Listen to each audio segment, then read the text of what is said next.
இப்ப தாவேகா தலைவர் மிஸ்டர் விஜய உங்களால அரசியல் தலைவனா பார்க்க முடியுதா? ஒரு மாசம் கழிச்சு ஆறுதல், ரூம் போட்டு ஆறுதல், இதெல்லாம் தேவையா? ஒரு அம்மாலாம்னா 20 லட்ச ரூபாய்க்கு நடிக்க சொன்னா அவங்க எல்லாம் 50 லட்ச ரூபாய்க்கு நடிக்கிறாங்க. விஜய் ஓடுறாரு, பின்னங்கால் பிடரில் அடிக்க ஓடுறாரு. விஜய் எங்களை பார்த்தோன்னுமே அழுதுட்டாரு, கால்ல விழுந்துட்டாரு, என் காலுக்கு கீழேயே உட்கார்ந்து இருந்தாரு. ஆதவர்ஜனால தலைமறைவாயிட்ட, குஷி ஆனந்த் மட்டும் ஏன் தலைமறைவா இருந்த? பெத்த குழந்தை இறந்து போச்சு, இந்த குழந்தைய நாங்க தூக்கி கொடுத்திருக்கோம். இதெல்லாம் எங்கேயுமே வரலாற்றையே நடக்காத ஒரு விஷயங்கள் தோழர். விஜய் இருக்காரு என் மக மாதிரி. தோழர், அந்த அம்மா இறந்து போயிடுச்சுன்னா விஜய் வந்து கொல்லி வைப்பாரா? விஜய்க்கு கொஞ்சம் கூட பொது அறிவே இல்ல தோழர், சுய அறிவே இல்ல தோழர். நீங்க என்ன சொன்னாலும் கேட்பாரு, நான் என்ன சொன்னாலும் கேட்பாரு. அரசியல் பொறுத்த வரைக்கும் தாவேகா வந்து பால்வாடி.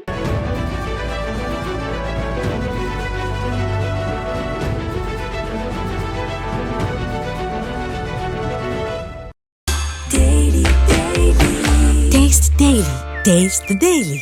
டயா பூஸ்டர் சுகரை கண்ட்ரோல் பண்ணும், உங்க ஆரோக்கியத்தை மீட்டு தரும். சர்க்கரையை கட்டுப்படுத்துறதுக்கான எளிமையான வழிமுறை, இயற்கையான வழிமுறை. அனைத்து மருந்து கடைகளிலும் கிடைக்கும். வணக்கம். வணக்கம் தோழர். நேர்முகம் நிகழ்ச்சியில சந்தித்ததுல மகிழ்ச்சி. தொடர்ந்து தாவேகா பத்தி நீங்க பேசிட்டே வரீங்க. அப்படிதான் உங்களோட முகநூல் பக்கத்துலயுமே நீங்க தாவேகா பத்தி போட்டிருந்தீங்க. அதுல ஒரு பதிவு நீங்க பதிவு பண்ணிருந்தீங்க. என்ன அப்படின்னா, கரூர்ல பாதிக்கப்பட்ட அந்த மக்களை விஜய் அழைச்சிட்டு அவங்களுக்கு ஆறுதல் சொன்னாங்க இல்லையா? அது நடிப்பு அப்படிங்கிற மாதிரி மென்ஷன் பண்ணிருந்தீங்க. இதை எப்படி சொல்றீங்க நடிப்பு அப்படின்னு? ஏன் சொல்லனா, பேசிக்கா ஒரு நடிகர். இப்ப தாவேகா தலைவர் மிஸ்டர் விஜய உங்களால அரசியல் தலைவனா பார்க்க முடியுதா? ஓப்பனா சொல்லுங்களேன். அரசியல் தலைவனா பார்க்க முடியுதா? முடியாது. ஏன்னா பிளட்ல இருந்தே அவர் ஒரு நடிகன் அப்படியே ஃபார்ம் ஆன விஷயம் அந்த ஒரு விஷயம் தான். சோ இது அவருடைய இப்போ ஒரு நடிகன்னா சடனா சிரிக்கவும் முடியும், அழ முடியும், ஒரு காமெடி பண்ண முடியும். இதெல்லாம் அவங்களோட பிராக்டிஸ், பிளட்ல இருந்தே அவங்களோட பிராக்டிஸ். அப்படிதான் நம்ம பாக்குறோம். சோ இப்ப காலங்காலமா ஒரு பாரம்பரியமா ஒரு கலாச்சாரமா ஒரு விஷயம் என்னன்னா, நம்ம ஒரு பெரிய காரியம் நடந்த வீட்டுக்கு, ஒரு துக்கம் நடந்த வீட்டுக்கு நம்ம போய் பேசி ஆறுதல் சொல்லிட்டு வர்றதுதான் காலங்காலமா நடந்துட்டு இருக்கிற ஒரு விஷயம்.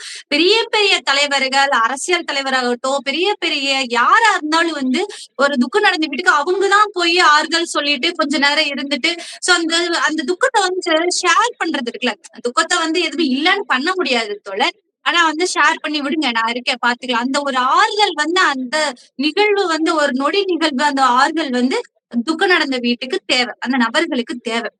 இது விஜய்னாலதான் நடந்துச்சுன்னு தெரிஞ்சுமே சரியா ஒரு மாசத்தோழர், அக்டோபர் 27 இன்னைக்கு முன்னாடி, ஒரு மாசத்துக்கு முன்னாடி, அதாவது செப்டம்பர் 27 நடந்த ஒரு நிகழ்வுக்கு ஒரு மாசம் கழிச்சு ஆறுதல், ரூம் போட்டு ஆறுதல், இதெல்லாம் தேவையா? நீங்க சொல்லுங்க.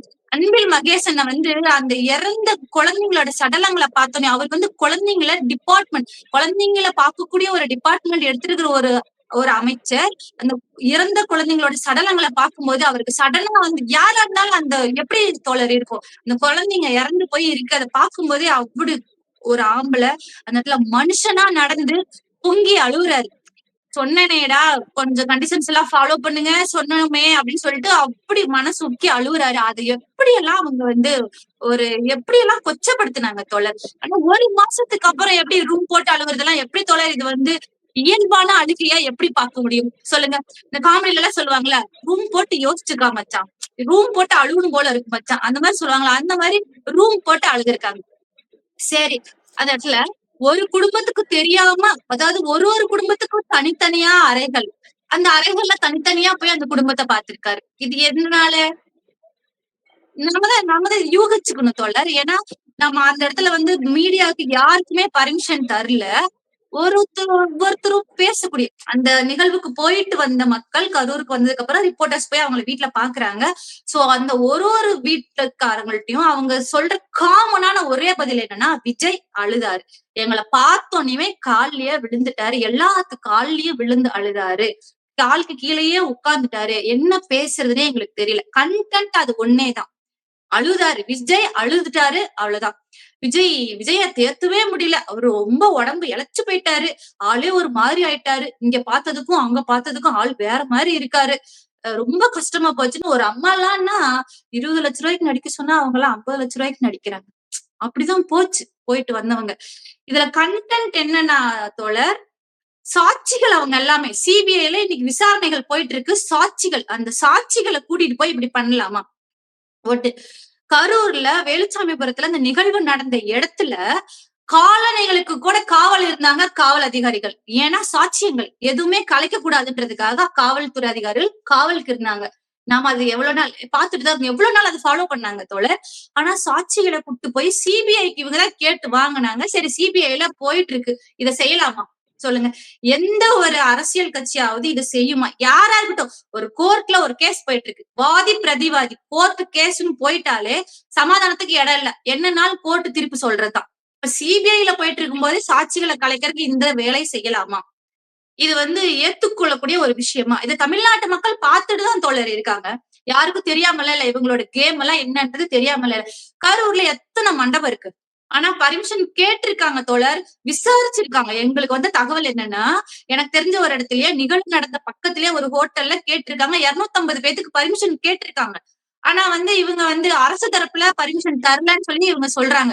என்ன நடந்திருக்கு அப்படின்னா, தாவேகா தரப்பினர் நீங்க பாத்திருக்கீங்களான்னு தெரியல தோழர், அந்த பர்மிஷனுக்காக கரூர் மக்களை, பாதிக்கப்பட்ட மக்களை போய் பாக்குறதுக்காக பர்மிஷன் வேணும்னு சொல்லிட்டு ஒரு சாட் ரெடி பண்ணிருந்தாங்க பாத்தீங்களா? அதுல கிரீன் காரிடர் எல்லாம் வந்திருக்கு.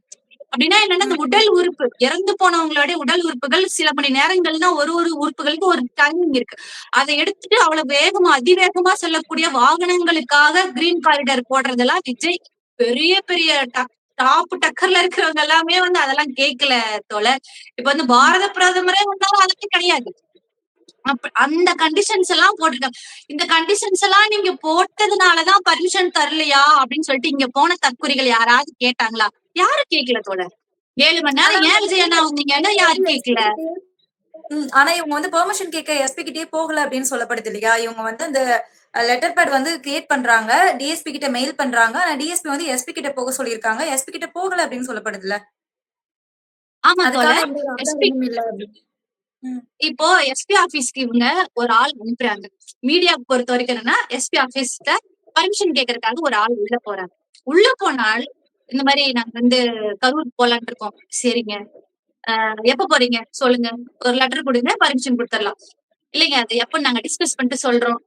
மீடியாவை பொறுத்த வரைக்கும் ஒரு ஆள் பர்மிஷன் கேட்கறதுக்காக டிஜிபி ஆபீஸ்க்கு போயாச்சு, வெளியே வந்தாச்சு, பர்மிஷன் தரல. மீடியா பொறுத்த வரைக்கும் தரலன்றதை கிளப்பி விட்டாங்க. ஓகேங்களா? ஆனா அந்த கண்டிஷன்ஸ் போட்டதெல்லாம் கூட மெயில்ல தான் அனுப்பியிருக்காங்க. அதுக்கு அது நம்ம அலோவ் பண்ண மாட்டாங்க அரசு தரப்புல. ஓகே, அது பண்ண முடியாதுன்றதுனால இதை அப்படியே பில்டப் பண்ணி பர்மிஷன் தரல. ஒண்ணு இல்ல தோழர், கரூர்ல நடந்த நிகழ்வுக்கு சரி எல்லாத்தையும் பார்த்து எத்தனை பேர் வந்தாங்க? கமல் சார் வந்தாரு, பிசிக தலைவர் நிவாரணங்கள் கொடுத்தாங்க, எவ்வளவு பேர் வந்தாங்க. ஆனா செந்தில் பாலாஜினுக்கு ஒரு வார்த்தை, இந்த மாதிரி நாங்க பாக்கணும், மக்களை பாக்கணும்னு சொல்லிட்டு கேட்டிருந்தா அவரே ரெடி பண்ணி கொடுத்திருப்பாரு. சரிங்களா? அவரே மண்டபத்தை ரெடி பண்ணி கொடுத்தாரு. ஆனா கேட்கல.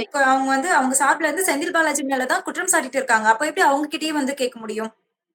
இத செந்தில் பாலாஜி மேல குற்றம் சாட்டப்பட்டது சமூக வலைத்தளங்கள்ல மட்டுமே தவிர கோர்ட்ல செந்தில் பாலாஜியை பத்தி வாயை திறக்கல தோழர். ட்விஸ்டே அங்கதான். ஏன்னா மக்கள் மத்தியில ஒண்ணு பேசுறாங்க தாவேகா தரப்பினர், கோர்ட்ல ஒண்ணு சொல்றாங்க. இங்க என்ன சொல்லிருக்காங்கன்னா, கோர்ட்ல என்ன சொல்றாங்க, இது எதிர்ச்சியா நடந்த ஒரு பேரிடரா போச்சு, அந்த இடத்துல எதிர்பார்க்காம நடந்த ஒரு விஷயமா நடந்துருச்சு அப்படின்றாங்க. தாவேகா கட்சியை சேர்ந்த கரூர் மாவட்ட கழக செயலாளரோட மனைவி சொல்றாங்க, கத்தியில கிழிச்சாங்க, ஸ்ப்ரே அடிச்சாங்க. இதெல்லாம் பகிரங்கமா எப்படி தோழர் இல்லாத ஒரு விஷயத்த கற்பனையில எப்படி அந்த இடத்துல ஒரு அவதூறா சொல்ல முடியும்? அவங்களை ஏன் இன்னும் அவங்க மேல எந்த நடவடிக்கை எடுக்கலன்றது ஒரு பெரிய கேள்வியா இருக்கு தோழர். ஏன்னா இப்ப டிஎம்கே மேல இப்படி ஒரு அவதூறு சொன்னாங்கல்ல, இதுவே தாவேகா தரப்பினர் மேல நாங்க ஒரு அவதூறு சொல்லியிருந்தா இந்நேரம் எப்படி இருந்திருக்கும், நிகழ்வுகள் எப்படி எல்லாம் இருந்திருக்கும். ஆனா எவ்வளவு பொறுமையா ஹேண்டில் பண்றாங்க பாத்தீங்களா? ஆளுங்கட்சியா இருந்தாலும் எவ்வளவு பொறுமையா இந்த ஒரு விஷயத்த ஹேண்டில் பண்ணி போயிட்டு இருக்காரு. சட்டப்பேரவையில கூட மாண்புமிகு முதல்வர் தாவேகா கட்சி தலைவர்னு தான் சொன்னாரே தவிர விஜய் அப்படின்னு சொல்லிட்டு ஒரு மரியாதை இல்லாம ஒரு பேரை கூட சொல்லல தலைவர். இதுதான் ஒரு சீனியர் இதுதான் ஒரு நல்ல ஒரு உதாரணம். சரிங்களா? ஆனா வந்து இவங்கலாம் ஒண்ணும் இல்ல தோழர். இந்த வாரியர்ஸ், ஸ்பிரிச்சுவல் வாரியர்ஸ். கொடுமையிலேயே கொடுமை. இந்த என்ன சொல்றது? கையில மொபைல் இருக்கிறவன் எல்லாம் வந்து இந்த தடி எடுத்தவன்லாம் தண்டல்காரன்னு சொல்லுவாங்கல்ல. அந்த மாதிரி கையில மொபைல் இருக்கிறவன்லாம் பெரிய வந்து இன்ஃப்ளூயன்சர் ஆயிட்டாங்க இப்பல்லாம். கையில மொபைல் அது இப்ப நம்ம ஒரு வீடியோ போடுறோம்னா, அந்த வீடியோவுக்கு பதில் வீடியோலாம் போட மாட்டாங்க. கமெண்ட். என்னென்ன இந்த தமிழ் அகராதியில இல்லாத வார்த்தைகள்லாம் அவங்களுக்கு தெரிஞ்சிருக்கும். அதுதான் அவங்களோட ஒண்ணும் இல்ல தோழர். மெச்சூரிட்டி இல்ல. அந்த வளராத பசங்க அவங்களுடைய மென்டலா வந்து அவ்வளவுதான். அவங்களுடைய புத்தி, அவங்களுடைய பேச்சு வழக்குகள் எல்லாம் அவ்வளவுதான். சோ அவங்களுக்கெல்லாம் நம்ம பதில் சொல்லணுன்ற அவசியமே கிடையாது. அவ்வளவுதான் உங்களுடைய கேடர் அவங்களதான். அவ்வளவுதான். இவங்க எல்லாம் ஒண்ணு சேர்ந்ததுதான் தாவேகா. கமெண்ட்ல வந்து தவறான வார்த்தைகள் மூலமா பதிவு செஞ்சுட்டு வராங்க. அவங்க வீட்லயும் ஒரு பெண் இருக்கு. மனைவியாவோ, அம்மாவாவோ, குழந்தையாவோ ஒரு பெண் இருக்கான். கண்டிப்பா பெண் இல்லாம எந்த ஆம்பள தோழர் வருவான்? உங்க வீட்லயும் பெண் இருக்கு. அத மறந்து அடுத்த பெண்கள எவ்வளவெல்லாம் பேசுறாங்க தோழர். இதெல்லாம் வந்து ஒரு சமூக வலைதளத்துல இதெல்லாம் போடலாமா? பேசலாமான்ற ஒரு காமன் சென்ஸ் கூட இல்லாத என்ன சொல்றது? இதெல்லாம் இந்த வெறி நாய் அதெல்லாம் அதெல்லாம் தாண்டி வார்த்தையே இல்ல தோழர். ரிச்சுவல் வாரியர்ஸ்ன்னு நாம டீசென்ட்டா சொல்லிக்கிறோம். அது அவங்க தலைவர் சொன்னதுதான். சரிங்களா? அது ரிச்சுவல் வாரியர்ஸ் நம்ம வந்து சொல்ல வார்த்தை இல்லாம அத வந்து நம்ம ஒரு டீசென்ட்டா சொல்லிக்கிறோம். அவங்கள எல்லாம் நம்ம கடந்து போய் தான் ஆகணும். ஏன்னா, அவங்களோட மெச்சூரிட்டி அவ்வளவுதான் தோழி. சரிங்களா? இதுல முக்கியமான ஒரு விஷயமா நாம என்ன பார்க்கிறோம் அப்படின்னா, இந்த கமெண்ட்ல ரிட்டர்ன் அவங்களோட கமெண்ட்ல நம்ம திருப்பி கூட பார்த்தது இல்ல. ஆனா வந்து கேள்விப்படுறதே அப்படி இருக்கு. தற்குறி தொண்டர்களில் அவங்கள தொண்டர்ன்னு சொல்லக்கூடாது. சாரி. அவங்கள வந்து விஜயோட ரசிகர்கள். ஓகேங்களா? ரசிகர்கள் தான் இப்படி இருக்காங்கன்னா, அந்த தலைவன் எப்படி இருப்பாங்கன்னா, அப்படிதானே ரசிகர்கள் இருப்பாங்க. தலைவனுக்கே வந்து ஒரு அரசியல் தலைவரா மரியாதை குடுத்து பேசணும்னு தோணுதா? மரியாதை குடுத்து பேசுறாதா? அங்கிள், சிஎம் அங்கிள் என்னது இதெல்லாம்? அதெல்லாம் அவரோட ஹேபிட் என்னவோ அது அப்படிதான் அந்த தொண்டர்கள் வந்து அந்த ரசிகர்கள் வந்து அதை அப்படியே ஃபாலோ பண்ணிட்டு இருக்காங்க. ஒண்ணும் இல்ல தோழர். இப்ப கரூர்ல நடந்த இஷ்யூக்கு ஒரு முக்கியமான ஒரு காரணம் என்ன பார்க்கலாம்னா, காவல்துறை அதிகாரிகள் இருக்காங்களா, காவல்துறை அதிகாரிகள் வந்து நமக்கு வந்து எதிராவே செயல்படுறாங்க அப்படின்னு சொல்லிட்டு ஒரு பிம்பத்தை கிரியேட் பண்ணியே வச்சுட்டாரு. யாரு? விஜய். அதனால அங்க இருந்த ரசிகர்கள்லாம் காவல்துறை அதிகாரிகளை மதிக்கவே இல்ல தோழர். நிறைய வீடியோ அதெல்லாமும் வந்துச்சு. மதிக்கவே இல்ல. ஏன்னா, டேய் ஒரு 10 அடி தள்ளி நில்லுங்கடா. கேட்க முடியாது. நாங்க இங்கதான் நிப்போம். அப்படியே பேசுறாங்க. ஒரு அதிகாரிகளுக்கு எப்படி இருக்கும் அந்த இடத்துல? எவ்வளவு பொறுமையா ஹேண்டில் பண்ணாங்க தெரியுமா தோழர்? உண்மையா ரொம்ப கஷ்டமான ஒரு விஷயம். கொடுமையிலேயும் கொடுமை. காவல்துறை அதிகாரிகள் கைய கட்டப்பட்டு அங்க இருந்த மாதிரியான சூழ்நிலை. இதுக்கே இப்படி இன்னும் வந்து அவங்க எல்லாம் என்ன கேட்டா காவல்துறை அதிகாரிகள்லாம் வெளுன்னு வெளுத்து அந்த ரசிகர்கள் எல்லாம் விஜய் வரதுக்கு முன்னாடியே வீட்டுக்கு அனுப்பிச்சிருக்கணும் தோழர். அப்பனா இந்த பிரச்சனையே நடந்தே இருக்காது. ஏன்னா ரசிகர்கள் தான் இப்படி இருக்காங்கன்னா, தலைவர் பேச்ச கேட்டாதான் நம்ம ரசிகர்கள் கேட்பாங்க. தலைவர் வந்து தலைவர்கிட்ட காவல்துறை அதிகாரிகள் சொல்றாங்க, எப்பா கூட்டம் ரொம்ப ஜாஸ்தியா இருக்கு, நீங்க இங்கேயே பேசிருக்கேங்கிறாங்க. அங்கதான் போவோம். அந்த அந்த இடத்துக்கு தான் போவேன், ஸ்பாட்டுக்கு தான் போவேன்னு போனாங்க. அதுதான் இப்படி நடந்துச்சு. இவ்வளவு பிரச்சனைகளுக்கு அதுதான் தோழர் காரணம். விஜயோட ஈகோ காரணம். விஜயோட அந்த ஷூட்டிங்காக எடுத்து ப்ரிப்பேர் பண்ணி வந்தது காரணம். எதிர்பாராம அதாவது அவங்க பிளான் பண்ணி வந்த விஷயங்கள் ஷூட்டிங் மெயினா. ஓகேங்களா? ஆனா எதிர்பாராம நடந்ததுதான் மரணம். இதுல எந்த மாற்றமும் இல்ல. எதிர்பாராம ஒரு விஷயம் நடக்கும் தான் விஜய் ஓடுறாரு. பின்னங்கால் பிடரில் அடிக்க ஓடுறாரு. ஓடிட்டாரு. ஓடிட்டு அந்த 4 நாளுக்கு அப்புறம் ஒரு வீடியோ போட்டாரு பாத்தீங்களா? 4 நாளா ஒரு வாரமா. ஒரு கழிச்சு ஒரு 4 நிமிஷம் 4 நிமிஷம் 45 செகண்ட்ல ஒரு வீடியோ போட்டாரு. சிஎம் சார் என்ன இதெல்லாம் வந்து மக்களை ஆக்சுவலா ஆதவ அர்ஜுனோட ஹிஸ்டரிய கொஞ்சம் புரட்டி பார்த்தா திலகவதி ஐபிஎஸ் மேடம் இருக்காங்களா, அவங்களுடைய திலகவதி ஐபிஎஸ் மேடம் வந்து ஆதவ அர்ஜுனுடைய பெரியம்மா. அவங்களுடைய தங்கச்சி மகன் தான் ஆதவ அர்ஜுன்.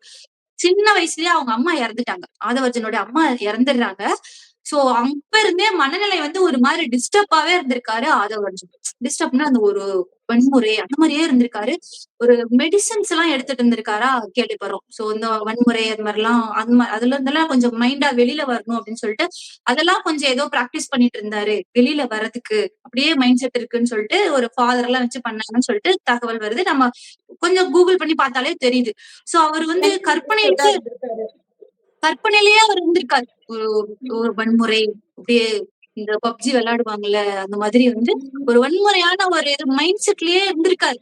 தனக்கு தோன்ற கற்பனைகளை நடைமுறைப்படுத்தி பாக்குறதுக்கு ஆசைப்பட்டு போய் சேர்ந்த இடம் தான் தாவேக்கா, எனக்கு தெரிஞ்சு.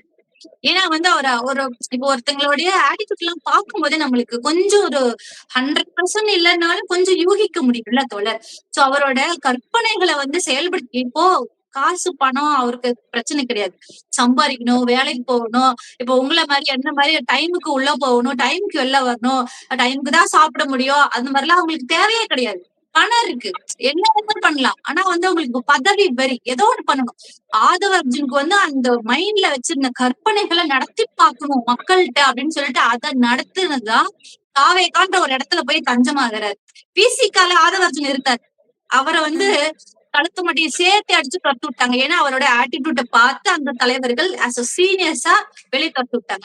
சோ அதுக்கப்புறம் அவரும் தேடிட்டு இருக்காரு ஒரு அந்த மாதிரியான ஒரு டீம் வேணும்னு சொல்லிட்டு. அங்க போய் தான் யாரு விஜய் கிட்ட போய் தான் அவர் சேர்றாரு. விஜய்க்கு ஆல்ரெடி ஒரு பிரச்சனை இருக்கு, பிஜேபியோட வந்து அவங்களுக்கு ஆல்ரெடி பிரச்சனை இருக்கு. சோ வந்து என்னமோ சொல்லுவாங்கல்ல, ஜாடிக்கு எத்த மூடி, அந்த மாதிரி வந்து 2 பேரும் சேர்ந்துட்டாங்க. சோ ஆதவர்ஜுனோட வரலாறு பார்க்கும்போது வன்முறை வேணும், அதை வந்து கற்பனையை செயல்படுத்தி பாக்குறதுக்கு ஒரு இடம் வேணும். பிஜேபி இருந்து சிக்கி ஒரு மாதிரி போயிட்டு இருக்கிற விஜய்க்கு ஒரு நல்ல ஒரு ஜோடி, அதாவது அவங்க 2 பேரோட சங்கமம் தான் அந்த இடத்துல வந்து தாவேக்கா. சோ இப்ப இதுல முக்கியமான ஒரு விஷயம் என்னன்னா, விஜய்க்கு ஒரு பிரச்சனை போயிட்டு இருக்கு, ஆதவ அர்ஜுனுக்கு ஐடியா கொடுத்துட்டு இருக்காரு. இப்ப 2 பேரும் சேர்ந்து இம்ப்ளிமெண்ட் பண்ண ஆரம்பிச்சிட்டாங்க. தலைவர் தாவேக்கா தலைவர் விஜய்னா, துணை முதல்வர் தாவேக்கா தலைவர் வந்து முதல்வருக்கு ஆசை, ஆதவ அர்ஜுனுக்கு வந்து துணை முதல்வர் ஆசையா. அப்ப புஷி ஆனந்த் எங்க போவாரு அப்படின்னு சொல்லிட்டு, அவர்தான் கட்சியோட பொதுச் செயலாளர். அவருக்கு அடுத்துதானே வந்து தேர்தல் வியூக தொகுப்பாளர் ஆதவர்ஜுனா வராங்க. அவங்களுக்கு முன்னாடி புஷி ஆனந்த் தானே இருக்கிறாங்க. இப்ப புஷி ஆனந்த திட்டம் போட்டு இவர் வந்து வேணாம், அதாவது ஆதவ அர்ஜுனுடைய முக்கியமான வேலையா என்னன்னா, கட்சியில சேர்ந்தாங்கன்னா அந்த கட்சிக்குள்ளாரையே கலகத்தை ஏற்படுத்திட்டு இருந்ததுனாலதான் விசிகால இருந்து வெளியே துரத்து விட்டாங்க தோழர்.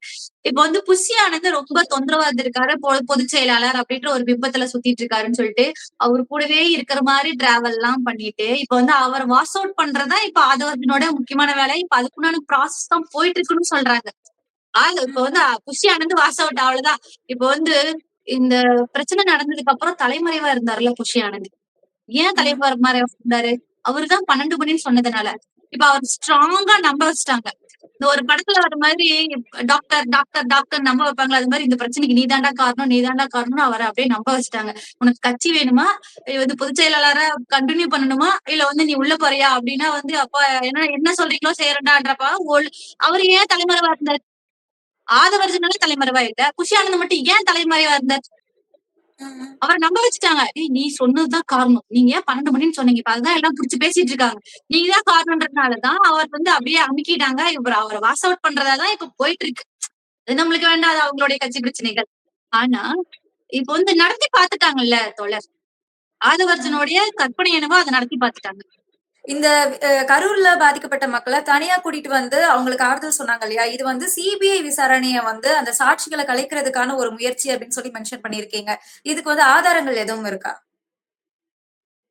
இப்போ நார்மலா ஒரு கோர்ட்ல ஒரு கேஸ் நடக்குது அப்படின்னாலே வாதி பிரதிவாதி கோர்ட்டுக்கு கேஸுக்கு போறதுக்கு முன்னாடி சமாதானத்துக்கு உட்பட்டா பண்ணிக்கலாம், இல்ல நம்மளுக்குள்ளார பிரச்சனை எதுனாலும் முடிச்சுக்கலாம். கோர்ட்லன்னு வந்து அப்பீல் பண்ணிட்டாங்கன்னா ஒன்ஸ் கோர்ட் கொடுக்குற தீர்ப்பை அவங்க அக்செப்ட் பண்ணிதான் ஆகணும். சோ அது எவ்வளவு டியூரேஷன் ஆச்சுனாலும் சரி, 1 மாசமோ 2 வருஷமோ 10 வருஷமோ எவ்வளவு நாட்கள் ஆனாலும் காத்திருந்து இருக்கணும். சமாதானத்துக்கு வழி இல்ல, கோர்ட்டோட தீர்ப்பு தான். இப்போ சிபிஐல விசாரணைகள் போயிட்டு இருக்கும் பொழுது 39 குடும்பத்தை கூட்டிட்டு போய் இந்த நிகழ்ச்சி நடத்துனது முறைதானா, சட்ட ரீதியான விஷயமா, இதுக்கு யார் அலோ பண்ணாங்க, யாருக்கிட்ட பர்மிஷன் வாங்கினாங்க, இது ஏன் நடத்துனாங்க? இப்ப இது நார்மலா பொதுமக்கள் எல்லாத்துக்குமே தெரியக்கூடிய ஒரு விஷயம் தோல. கரூர்ல வேலுச்சாமிபுரத்துல அந்த நிகழ்வு நடந்த இடத்துல காலணிகளுக்கு காவல்துறையினர் காவல் இருந்தார்கள். எவ்வளவு நாள் காவல் இருந்தாங்க, சாட்சியங்களை கலைக்க கூடாதுன்றதுக்காக. ஆனா மக்களை கூட்டிட்டு போய் பொன்னாடையெல்லாம் போத்தி அவங்களுக்கு தேவையான விஷயங்களை பண்ணி கொடுத்து, பஸ் வச்சு கூட்டு போய் வேணுங்கிற விஷயங்களை பண்ணி கொடுத்து 5 லட்சம் ரூபாய் இன்சூரன்ஸ் நாங்க போட்டு தரோம், இதெல்லாம் வந்து காமனான ஒரு விஷயங்கள். 20 லட்சம் ரூபாய் கொடுத்தது காமன் தோல. 5 லட்சம் ரூபாய் இன்சூரன்ஸ் காமன். மாசம் 5000 ரூபாய் அக்கௌண்ட்ல போட்டு விடுறேன்னு சொல்றது அது காமனான விஷயங்களை தாண்டி ஒரு குடும்பத்துக்கும் தனித்தனியா போய் தான் அவங்கள்ட்ட 1/4 மணி நேரம் பேசினாங்க. ஒரு சிலர் வந்து 3/4 மணி நேரம் பேசினாங்கன்னு சொல்றாங்க. விஜய் எங்களை பார்த்தோன்னுமே அழுதுட்டாரு, கால்ல விழுந்துட்டாரு, என் காலுக்கு கீழேயே உட்கார்ந்து இருந்தாரு, அவரை கண்ணிலேயே பார்க்க முடியல, உடம்பு இழைச்சு போயிட்டாரு. இதெல்லாம் வந்து அந்த மக்கள் மெயினான கண்டென்ட்டா எல்லாத்து வாயில இருந்து வர ஒரே விஷயம், விஜய் அழுதாரு, கால்ல விழுந்து அழுதாரு. விஜய் வந்து எங்கள்ட்ட ரொம்ப மன்னிப்பு கேட்டாரு. கரூர்ல இருந்து சென்னைக்கு வர வச்சதுக்கு என்னை மன்னிச்சிருங்கன்னு சொல்லி அழுதாரு அப்படின்னு சொல்லிட்டு உள்ள என்ட்ராகும் போதே அவர் ஒரு அழுகையோடவே உள்ள என்ட்ராகி மக்கள் மனச ஏற்கனவே கொஞ்சம் நொந்து போய் இருக்கிற மனசு அத வந்து இன்னும் தோழர் யாரா இருந்தாலும் ஒரு ஆண் அழும்போது எப்படி இருக்கும் தோழர் மனசு யாருக்கா இருந்தாலும் உடையும்ல. மக்கள் வந்து சென்டிமெண்டல் இடியட் எப்பவுமே தமிழ்நாட்டு மக்கள் எப்பவுமே சென்டிமெண்டல் இடியட் தான். யாராவது சென்டிமெண்டா பேசினா உடஞ்சு உருகுதுதான் அவங்களோட இயல்பு. ஆனா விஜய் ஒரு ஆக்டர், ஐயோ அவரை பாக்குறதே கடவுள் மாதிரி பாக்குறாங்க. என்ன கொடுமை. ஒரு அம்மா என்ன சொல்றாங்க, விஜய் இவ்வளவு பக்கத்துல எல்லாம் வச்சு நாங்க பாக்குறதுக்கு என்ன எங்க குழந்தைய நாங்க இதுக்காக தூக்கி கொடுத்திருக்கோம். என்ன கேவலமான வார்த்தை தோழர் இதெல்லாம். பெத்த குழந்தை இறந்து போச்சு, இந்த குழந்தைய நாங்க தூக்கி கொடுத்திருக்கோம். இதெல்லாம் எங்கேயுமே வரலாற்றையே நடக்காத ஒரு விஷயங்கள் தோழர். ரொம்ப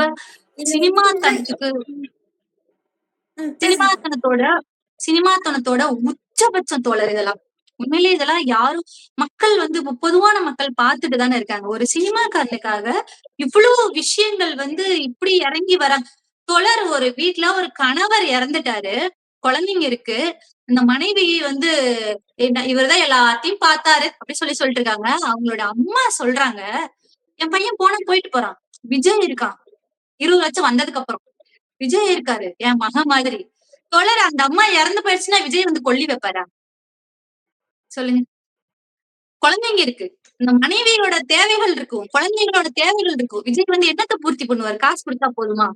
சரி, இப்ப விஜய் கிட்ட இருக்கிற காசுக்கு இந்த 41 குடும்பம் இறந்த போடும் மக்களுக்கு என்ன வேணாலும் செய்யலாம். என்ன பண்ணாலும் அந்த இறந்த உயிருக்கு திருப்பி ஈடே ஆகாது. என்ன வேணாலும் செய்யணும். ஏன்னு கேட்டா தாவேகாவை பொறுத்த வரைக்கும் இவங்களுக்கு இந்த 39 குடும்பம் இருக்காங்களா, அவங்களுக்கு செய்யற ஒரு விஷயமும் இன்வெஸ்ட்மெண்ட், செலவு கிடையாது, இன்வெஸ்ட்மெண்ட். அதுதான் நம்ம பாக்குறோம். தமிழ்நாட்டு மக்கள் பார்த்துட்டுதான் இருக்காங்க. இந்த கரூர் நிகழ்வு வச்சு தமிழ்நாடு முழுக்க ஒரு கேம் விளையாட போறாரு மிஸ்டர் விஜய். தமிழ்நாடு முழுக்க அனுதாப ஓட்டை வாங்குறதுக்கான ஒரு அடிப்படையா இந்த 39 குடும்பத்துக்கு இன்னும் என்ன வேணாலும் செய்வாங்க தோழர். செய்யணும், செய்யிட்டு அவங்களால சந்தோஷமா இருக்கட்டும். சரி, இத வச்சு தமிழ்நாடு முழுக்க ஒரு கேம் ஆட போறாரு. ஜனநாயகனோட படம் முடிஞ்சிருச்சு, இனிமேல திரை உலகத்துல இல்லாம நிஜ உலகத்துல நடிக்க போறார் மிஸ்டர் விஜய். இது மக்கள் பார்த்துட்டுதான் இருக்காங்க. உங்களுக்கு இன்னொரு விஷயம் தெரியுமா? பிரசாந்த் கிஷோர் அப்படின்னு சொல்லிட்டு ஒருத்தர், இது தேர்தல் ராஜதந்திரின்னு சொல்லுவாங்க. இவர் யாருன்னா, மோடிஜி 3வது முறையா முதல்வர் ஆனார் தெரியுங்களா? அதாவது ஒரு தடவை ஓகே, 2 தடவை ஓகே, 3வது முறையா முதல்வர் ஆவார்ன்றது யாரும் செய்யாத ஒரு விஷயம். ஏன்னா ஒரு அரசியல் கட்சி இருக்கு அப்படின்னா கண்டிப்பா பிளஸ் மைனஸ் அந்த மாதிரி இருக்கும். அதிகபட்சம் 2 தடவை. 3வது தடவை ஒருத்தர் முதல்வர் ஆகுறதுலாம் அந்த அளவுக்கு கடவுளாலாம் மோடிஜி கிடையாது. ஆனா 3வது தடவை முதல்வர் ஆகுறதுக்கு தேர்தல் வியூகங்களை வகுத்து கொடுத்தவர் பிரசாந்த் கிஷோர். தேர்தல் ராஜதந்திரின்னு அரசியல் உலகங்கள்ல பெரிய அளவுக்கு பேசக்கூடியவர், கார்பரேட் அவரு. ஓகேங்களா? அவர் ஃபர்ஸ்ட் அப்ப மோடிக்கு அவர் தான் பண்ணி கொடுத்துறாரு. திரும்ப அடுத்தது மோடி பிரதமர் ஆகிறதுக்கும் அவரோட தேர்தல் வியூகங்கள் தான் இவர் பண்ணி கொடுத்திருக்காரு. இதுக்கு ஒரு தனியா இருந்த பிரசாந்த் கிஷோர் ஒரு நிறுவனத்தை அமைச்சு அந்த நிறுவனம் மூலியமா மத்த கட்சிகளுக்கும் கூட தேர்தல் வியூகங்களை அமைச்சு கொடுத்துட்டு இருக்காரு. சோ அதுக்கு அவர் வாங்குற பைசா இருக்கு இல்லைங்களா, சார்ஜ் 150 கோடி 150 கோடி வரைக்கும் அவர் சார்ஜ் பண்றாரு, கார்பரேட் கம்பெனி அவரு. சோ இப்ப அவருதான் மிஸ்டர் விஜயோட கைகோத்து தெரிஞ்சிட்டு இருக்காரு. தேர்தல் வியூகத்தை பொறுத்த வரைக்கும் பிரசாந்த் கிஷோர் கொடுக்கிற வியூகங்களை ஃபாலோ பண்ணா வெற்றி உறுதி அப்படின்னு சொல்லிட்டு ஒரு அரசியல் வட்டாரங்களை சொல்றாங்க. விஜய் ஒரு இடத்துல சொல்லியிருப்பாரு, எலெக்ஷன் டைம்ல லாரியா பணம் வரும், ஆளுங்கட்சிக்காரங்க லாரி லாரியா பணத்தை அனுப்பி பாரு, நீங்க பணத்தெல்லாம் வாங்கிக்கோங்க, ஆனா ஓட்டு நம்மளுக்கு போட்டுருங்க அப்படின்னு சொல்லிட்டு ஒரு மேடையில பேசியிருந்தாரு, ஒரு மாநாட்டுல சொல்லியிருந்தாரு மிஸ்டர் விஜய்.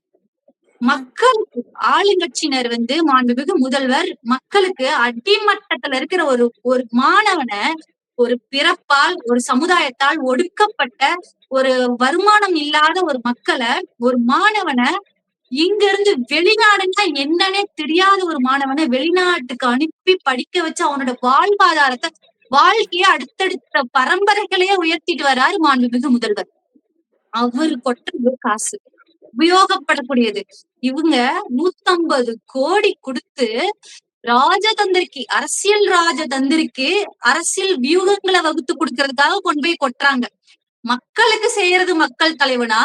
இல்ல வந்து பதவி வெறி பிடிச்சு எடுத்தோனே சிஎம். 1வது படியில இருந்து ஸ்ட்ரெய்ட்டா 10வது படிக்கு சிஎம் தான். இந்த இடையிடையே வந்து இந்த கவுன்சிலர், வார்டு செயலாளர் அதெல்லாம் கிடையாது. ஸ்ட்ரெய்ட்டா சிஎம். நாட்டாம டு பங்காளி, பங்காளி டு நாட்டாம மாதிரி. எடுத்தோனே சிஎம்காக ஆசைப்பட்டுட்டு இருக்க பதவி வெறி பிடிச்ச மிஸ்டர் விஜய், அவருடைய தொழில்ல உச்சத்த தொட்ட பணத்தை எல்லாம், சம்பாரிச்ச பணத்தை எல்லாம் யாருக்கு? தேர்தல் ராஜதந்திரி பிரசாந்த் கிஷோர் கிட்ட கொட்டுறாரு. இது மக்களுக்கு தெரிஞ்சா தெரியும் தோழர். இதெல்லாம் ஒண்ணொண்ணா தெரிய வந்துட்டு தான் இருக்கும். ஏன்னா, எடுத்த உடனே சிஎம்னு ஒரு ஆசை அவருக்கு எப்படி வரும்? ஒரு பேக்ரவுண்ட் இல்லாம ஒரு விஷயத்த அவர்னால எப்படி போல்டா சொல்ல முடியும், செய்ய முடியும், நடத்தி காட்ட முடியுமா? அவருக்கு வந்து பிரசாந்த் கிஷோர நம்ம டேக் ஓவர் பண்ணிட்டோம் அப்படின்னா, அவர் என்ன கைட் பண்றாரோ தோழர் விஜய்க்கு கொஞ்சம் கூட பொது அறிவே இல்ல தோழர். சுய அறிவே இல்ல தோழர். நீங்க என்ன சொன்னாலும் கேட்பாரு. நான் என்ன சொன்னாலும் கேட்பாரு. அவ்வளவுதான். அது வந்து அவங்க அப்பா, அவங்க அம்மா சொல்ற விஷயங்களே. அவருக்கு சொந்தமா சுயமா யோசிக்கிற ஒரு இது கிடையவே கிடையாது. அதோட ஒரு முக்கியமான ஒரு விஷயம், அரசியல்வாதினா பேசிக்கா என்ன தெரியுமா தோழர் தெரியணும்? மக்களுக்கு சேவை பண்ணக்கூடிய இயல்பு இருக்கு பாத்தீங்களா? அது வந்து இயல்பாவே ஒவ்வொருத்தருக்கும் இருக்கணும் தோழர். அந்த சேவை மனப்பான்மை இருந்தா மட்டும் தான் அரசியலுக்கே அவங்க சூட் ஆவாங்க. மக்கள் இயக்கம் மூலமா விஜயுமே சேவை பண்ணிட்டு தானே வந்திருக்காங்க. தோழர் ஒரு நிகழ்வு நீங்க பாத்தீங்களான்னு தெரியல. இலங்கை அகதிகளுக்காக ஃபண்ட் எல்லாம் கலெக்ட் பண்ணி குடுத்துட்டு இருந்தாங்கல்ல. அந்த மைக்ல சொல்லும்போதெல்லாம் 25,000 30,000 5,000 அப்படின்னு சொல்லிட்டு அந்த டொனேஷன் ஃபண்ட் வந்து கலெக்ட் பண்ணிட்டு இருந்தாங்க. அதுல விஜய் பெயர் சொல்லி விஜய் ரசிகர் நற்பணி மன்றத்தின் மூலியமா ரூ. 500 சொன்னாங்க. விஜயோட பெரிய மனசு ரூ. 500. அவரு சினிமால நடிச்சிட்டு இருக்கும்போதே தான். அதுவும் விஜய் ரசிகர் நற்பணி மன்றத்துல மூலியமா வந்த ரூ. 500. அவரோட மனசு அவ்வளவுதான் தோழர். அவரு கை காசெல்லாம் போட்டு பண்ணல. இப்ப அரசியல் தொடங்குறதுமே பாஜக நீங்க அவர் டேக் ஓவர் பண்ணி பண்ணிட்டு இருக்கு. இது மறைமுகமா இருந்துட்டு இருந்துச்சு தோழர். ஆனா வந்து ஒண்ணும் இல்ல இப்போ நீங்க எனக்கு எதிரின்னு வச்சுக்கோங்களேன். இப்போ நீங்க எனக்கு எதிரி அப்படின்னா, நீங்க எனக்கு எதிரின்றது என் மனசுல இருக்கும். அத நான் சொல்ல மாட்டேன். எடுத்துட்டு போல்டா வந்து நான் சொல்ல மாட்டேன். ஏன்னா நான் உங்கள ஏதாவது செய்ய போறேன் அப்படின்னா நான் சொல்ல மாட்டேன். ஆனா போல்டா வந்து சொல்றாங்க. எப்படி? டிவிகே, டிஎம்கே இதுதான் எதிரி. அப்படின்னா கூட்டணியில கூட இருக்கிறதெல்லாம் யாரு? ஏடிஎம்கே வந்து ஆல்ரெடி பிஜேபி கூட போயிருச்சு. அது அவரும் சொல்றாரு. ஸ்ட்ரெயிட்டா அடிக்கிறாரு. டிவிகே, டிஎம்கே எதிரி அப்படின்ற ஒரு பிம்பத்தை ஏற்படுத்திட்டே இருக்காரு. பாசிச பாஜகன்னு சொல்றாங்கல்ல. இப்ப கரூர் இஷ்யூ நடந்ததுக்கு அப்புறம் விஜய்க்காக ஓடி வந்ததெல்லாம் யாரு? பாஜகவை சேர்ந்தவர்கள் தான் ஓடி வந்து பதறி அடிச்சுட்டு வராங்க. நிர்மலா சீதாராமன் அவர்லாம் ஏன் வந்தாங்க? பதறிட்டு வராங்க தோழர். யாரு வந்து உருவாக்கி விடுறாங்களோ அவங்களுக்கு ஒரு பிரச்சனைன்னா அவங்க தானே வந்தாகணும். அந்த மாதிரிதான் ஓடி வந்தாங்க. 2வது பாஜகவோட பி டீம் எல்லாம் கிடையாது. ஸ்ட்ரெயிட்டா பாஜக தோழர் இந்த பஸ் வந்தார்ல. அந்த டிங் டாங் அந்த ஒரு பேய் பஸ் மாதிரி விஜய் வர பரப்புரை பஸ். அந்த பஸ் உருவாக்குனது யாரு தோழர்? மோடிக்கு அவர் பரப்புரைக்கு போகும்போது உருவாக்கப்பட்ட அந்த இடத்துல அந்த நிறுவனத்துல இருந்து தான் விஜய்க்கும் இந்த பஸ் ரெடியாகி வந்திருக்கு. அந்த சகல வசதிகளோட தான் வந்திருக்கு. ஏ டு Z பாஜகவுடைய ஒரு மூவும் விஜய் வந்து இப்ப என்ஜாய் பண்ணிட்டு இருக்காரு. திமுக வந்து இத வந்து பொறுமையா கையாண்டுட்டு இருக்கு அப்படின்னு சொல்றீங்க. திமுக வந்து இந்த விஷயத்த வந்து கண்டுக்கவே இல்ல. நாங்க வந்து கண்டுக்காம போயிட்டு இருக்கோம் அப்படிங்கிற மாதிரியும் நீங்க வந்து பதிவுகள்ல போட்டிருக்கீங்க முகநூல்ல. ஆனா திமுக வந்துட்டு தாவேகாவ பார்த்து பயப்படுது அப்படிங்கிற அந்த ஸ்டேட்மெண்ட்டுக்கு ப்ரூவ் பண்ற மாதிரியே இப்ப வந்து தேர்தல் வேலைகள் எல்லாத்தையுமே வந்துட்டு ஒரு 6 மாசத்துக்கு முன்னாடியே பண்ண ஆரம்பிச்சிருக்காங்க இல்லையா? இதுக்கு முன்னாடி வந்து இந்த மாதிரி தேர்தல் வேலைகள 6 மாசத்துக்கு முன்னாடி பண்ணதே கிடையாது. இப்ப ஏன் இப்படி திடீர்னு இவ்வளவு பரபரப்பா பண்ணிட்டு இருக்காங்க? தோழர் இப்ப வந்து அடுத்து 2026 தேர்தலுக்கு உண்டான பணிகளை திமுக எப்ப ஆரம்பிச்சாங்க தெரியுமா? இப்ப இந்த 6 மாச கேப்ல எல்லாம் கிடையாது. முத்துவேல் கருணாநிதி ஸ்டாலின் என்னும் நான் அப்படின்னு அவர் சொன்ன அந்த குரல் ஓசையில அடுத்த நிமிஷத்துல இருந்து 2026 தேர்தலுக்கு உண்டான தேர்தல் பணிகளை ஆரம்பிச்சுட்டாரு மாண்புமிகு முதல்வர். விடியல் பயண திட்டம் கொண்டு வந்தாங்கல்ல, எப்ப கொண்டு வந்தாங்க? அவரோட முதல் கையெழுத்து விடியல் பயண திட்டம் தானே. அப்பவே ஆரம்பிச்சிட்டாங்க.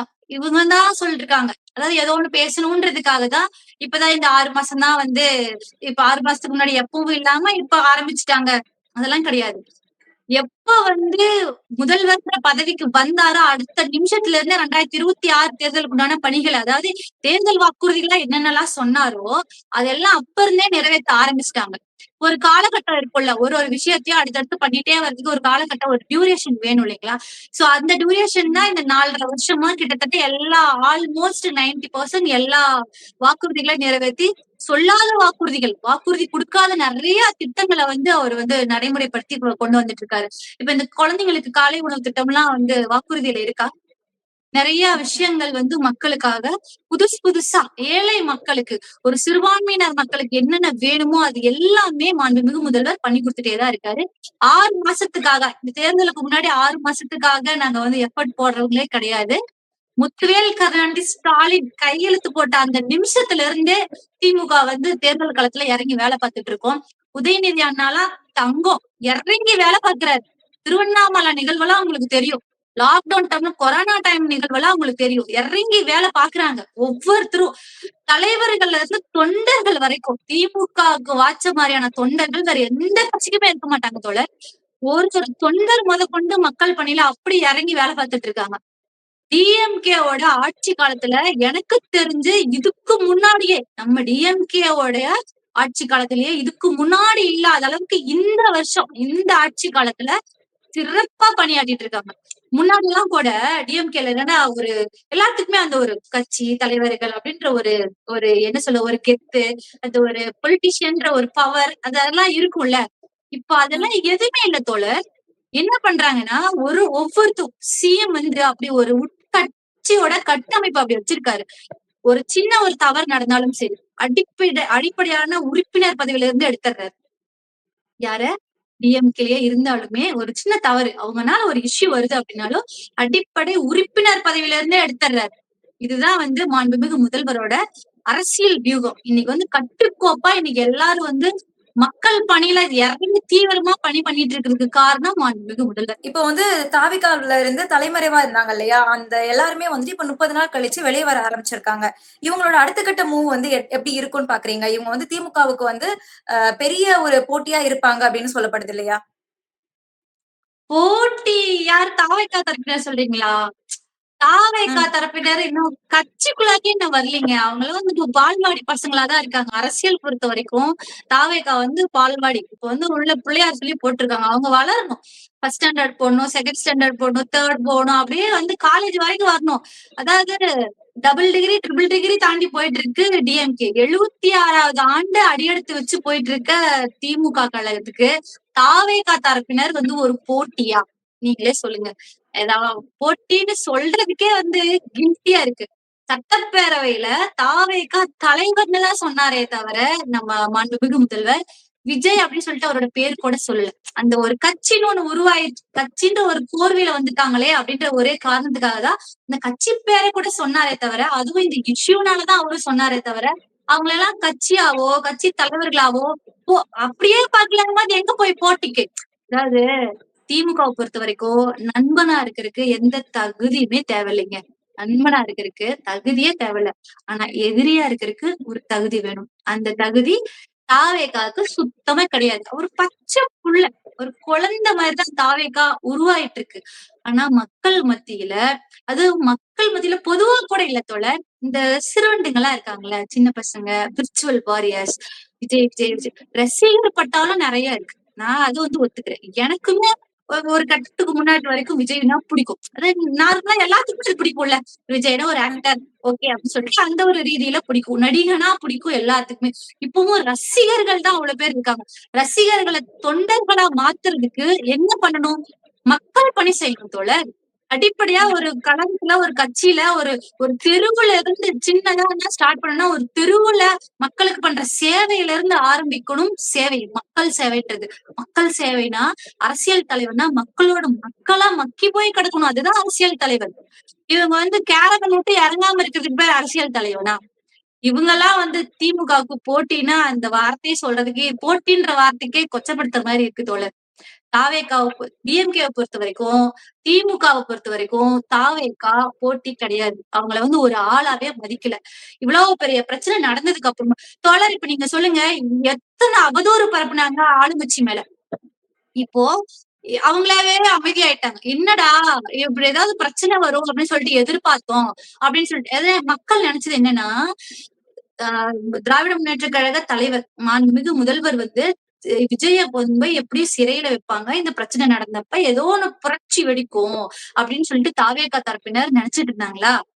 பெருசா ஏதோ ஒண்ணு நடக்கும் அப்படின்னு நினைச்சிட்டு இருந்தாங்க. ஏதாவது பிரச்சனை நடக்கும் அப்படின்னு சொல்லிட்டு தாவேகா யாரு ஆதவ அர்ஜுனால அவரு அத மைண்ட் செட் பண்ணி வச்சிருந்தாருல. ஏதோ ஒரு அந்த சினிமா மாதிரி அங்கங்க வெடிக்கும் அது மாதிரிலாம். அதெல்லாம் எதுவுமே பண்ணல. மாண்புமிகு முதல்வர் இவங்களை கண்டுக்கவே இல்லன்றது எவ்வளவு வெட்ட வெளிச்சமா தெரியுது பாருங்க. கண்டுக்கவே இல்ல. நீங்க பாட்டுக்கு அமைதியா விட்டுட்டு இருக்காரு. சட்டம் தன் கடமையை செய்யும். அவ்வளவுதான். அந்த நிமிஷத்துல இருந்தே அந்த மக்களுக்கு பாதிக்கப்பட்ட மக்களுக்கு என்ன பண்ணணுமோ அத ஏங்க இறந்து போன ஒரு உடலுக்கு அந்த நேரத்துல என்ன வேணும்? 20 லட்சம் ரூபாய் பணம் கொடுக்குறேன்னு அனௌன்ஸ் பண்ணணுமா? இறந்த உடலுக்கு அந்த இடத்துல என்ன வேணும்? மலர் வளையம் வச்சு மரியாதை கொடுத்தாரு மாண்புமிகு முதல்வர்.